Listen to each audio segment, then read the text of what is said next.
Ek haat loop. By the way, onnodig. Ek haat onnodig loop. Ek haat onnodig loop. Jy gaan altyd op vakansie saam met lopers. Elke vakansiegroep het 'n klomp fucking lopers. Dan gaan jy ry vir 8 of 9 ure, jy's gatvol, jy's moeg, jy soek 'n bier en jy wil sit en kyk. Jou hoogste aktiwiteit is kyk, as jy moet opstaan, gaan pee jy. En dan kom daar altyd daai een persoon in die groepie wat aankom. Kom ons gaan loop bietjie. Kom ons loop hier af. En dan loop ons deur. Ons gaan loop deur.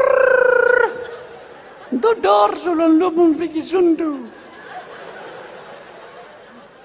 En dan kom ons maar weer terug. 4 uur in die fucking oggend, kom ruk hulle aan jou. Kom, opstaan. Kom ons gaan 'n bietjie hier af.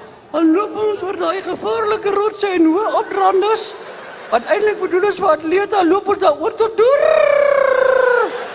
Loop ons op, uit jou paspoort.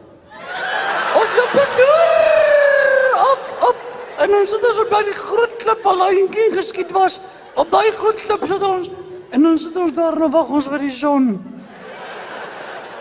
En dan?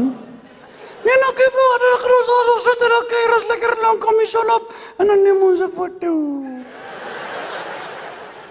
En dan? Nee, nou kom ons maar weer terug.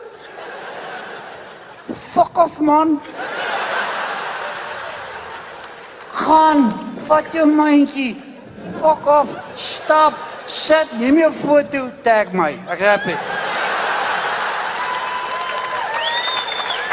Shit.